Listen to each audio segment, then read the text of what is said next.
When I think of Karan Johar, a very specific image comes to mind. There's, of course, the filmography, Kuch Kuch Hota Hai, Kabhi Khushi Kabhi Gum, my personal favorite, Kabhi Alvida Na Kehna.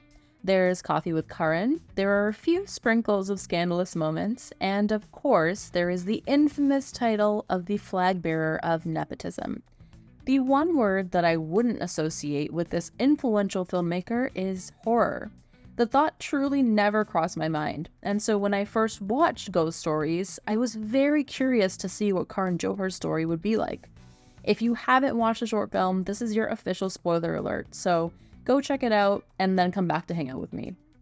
This ghost story is about a girl named Ira, who is played by Mrunal Thakur, who has an arranged marriage with a man named Dhruv, played by Avinash Tiwari.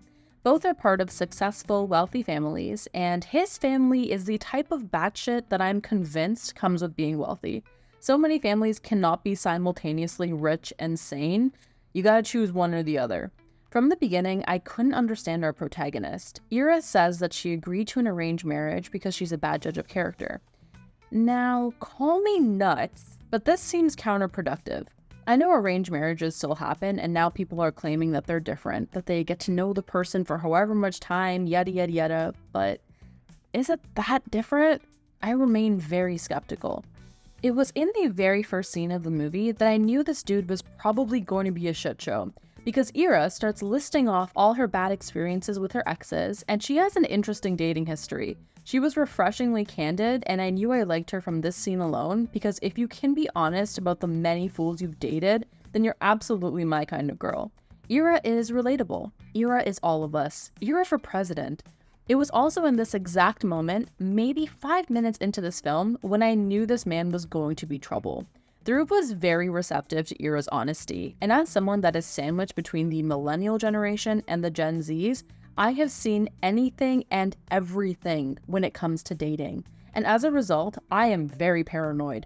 I knew this man had something fishy in his back pocket because just like real life, on-screen dudes are usually not this sweet unless they're a hot dead poet, or they operate a drug cartel, or they accidentally proposed. Now, just a disclaimer, I don't have any personal experience with arranged marriages myself. I have been around arranged couples since birth though, starting with my own parents. And their marriage is genuinely a testament to how well these setups work because they're now happily divorced. In the initial meeting of Ira and Dhruv's families, the mother-in-law makes some passive-aggressive observations, and every single human being on the planet has been the recipient of stuff like this. Backhanded compliments that have you questioning if you're crazy or if they're crazy. I don't know if Ira is desensitized to the shenanigans that some aunties and uncles be up to, but the mother-in-law's weirdness would have been enough to put me off. Dhruv and his mother also mention that they will be speaking to Dhruv's dead grandmother to confirm if she agrees with the match. And Ira is much more polite about this casual mention. I would have had some questions. One being, when was Dhruv's last psychological assessment? If I'm going to have an arranged marriage, I need all my paperwork to be in order, starting with a drug test, please. Despite the obvious waiting red flags, Ira makes a mistake that we all do, and she decides red is her favorite color and she carries forward and gets married. I was rightfully expecting a wedding sequence because this is Karan Johar after all, and I was truly looking forward to the revelry and excess because along with acting really, really well, Mrunal Thakur is next level stunning. Call me shallow, but despite how unnecessary the scene may be, I still enjoyed every single second of it. And it also provided a peek into the madness that is Dhruv because he starts crying at the wedding itself. And no, not in that cute way when grooms cry adorably when they see their bride. No, he's crying at the empty chair that has a photo of his grandmother perched upon it. I don't know if I didn't relate to this because my grandmothers are alive, but this moment was definitely an eerie one considering the remarks we've heard about the grandmother so far. Shit only really hits the fan though once we get to the wedding night. So, these two are about to do the dance with no pants, and Ira's shiny, brand new husband whips away from her in the middle of their tango and says goodnight to his dead grandmother. First of all, rude. I don't care what form you're in, you could be a gas, a liquid, or a solid, you need to knock before entering someone's room. Second of all, Dhruv is a complete nutcase. Ira, justifiably, is like, what type of fuckery is happening in this mansion? And this is where her apprehensions really set in. She starts to hear noises around the house. You can't even call this a house, it's like the fucking Kensington Palace. Anyway, she tries to confide in her best friend, who provides her with the thought-provoking and helpful advice to sort this shit out. I mean, with friends like these, who needs enemies? Ira then does the thing that we have all done when dealing with a mentally imbalanced partner, and she tries to communicate with Dhruv that he is cuckoo loco. She suggests moving out, and Dhruv agrees. She asks when they can go, and he says he will speak to his grandmother. This fool then plays peekaboo with his grandmother after letting her know that they're leaving. Ira starts asking questions, and the creepy cook lets her know what happened to Granny and why this woman was and is attached to Dhruv. Upon hearing the backstory, Ira enters the grandmother's room and screams and swears at the ghost at the top of her lungs. The following day, Ira has breakfast, suffers from stomach pains, and the maid takes her to bed and tells her that she had previously assisted the grandmother in committing suicide by poisoning her breakfast. Yeah, Ira dies.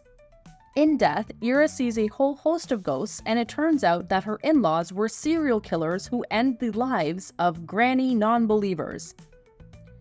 Now, as an avid fan of the horror genre, I did not find the movie to be scary. Sure, there were some unsettling moments, and Avinash Tiwari really did a great job in speaking to curtains and walls. I completely bought everything he was selling, but the story itself just wasn't creepy enough to give me anything tangible to hold on to. The aesthetics were, of course, gorgeous, and Karan Johar really has created a signature for himself in the distinctive and beautiful way that he presents his characters, but the story did fall flat. These were my thoughts the first time around. My second viewing was a different experience altogether. See, here's the thing.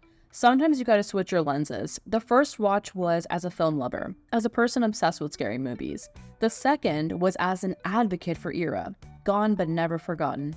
In my mind, this film can be used by feminists to showcase the myriad of ways that the universe takes a giant tutty on your face when you get married to a crazy person and you have absolutely no allies. This is a cautionary tale against ignoring your gut feelings and assuming that your husband will uncrazy himself. We need to take back the power. This could actually be onto something. First off, Michelle is a horrible friend. I could not imagine being a worse friend. She was only interested in Ira's sex life. I don't know if she was meant to be a physical manifestation of a segment of Coffee with Karan, but she was insufferable. If my best friend told me her husband's house is haunted, I'm showing up armed to the teeth with packets of incense, sage, maybe some of those lamps from Devdas. I'm running around the house with chanting playing on a boombox. I will happily look like Manjulika by the end of it. Second, if no one is going to listen to you, you need to listen to yourself. I understand she was in love, but I feel like love and logic need to move in tandem. Dhruv clearly is looking for a wallflower that will take whatever shit he's shoveling out, but this is not the case with Ira and with most women. We're not trying to be Poonams, we're trying to be Poos. Speak your mind and be heard, lady. And if you're not heard, then throw your crap in an Uber and never look back. This option would have actually been perfect for Ira because she was in this house for all of 3 days. She probably only had a toothbrush here. Third, this movie really could be many people's worst nightmare, ending up stuck with a dude that is so attached to the matriarchal figure in his life that we're not even free of them in their demise. We've all been there. Sometimes you end up dating a guy who is so attached to his mother that he'd probably try to jump into the casket with her if she passed away. It's a bleak reality. I'm advocating for women to watch this movie because the female relationships in it were truly the scariest part. I would say every woman that we saw interacting with Ira let her down, and ultimately led to her demise.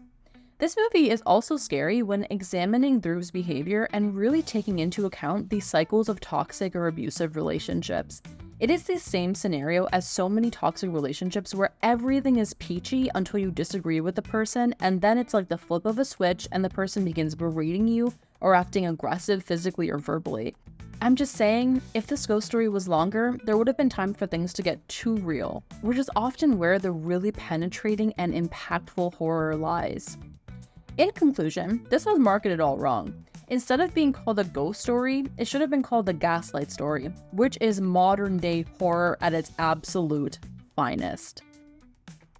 Thank you so much for watching, and thank you for making it to the end. Welcome to my very first video on my YouTube channel. My name is Mahika, and I am a writer in progress. I am also a huge fan of cinema in general, but I have a particular fascination and maybe obsession with Indian cinema. I appreciate you listening up until this point, and I hope you'll give this video a like, maybe a comment. Alright, gotta go now. Bye!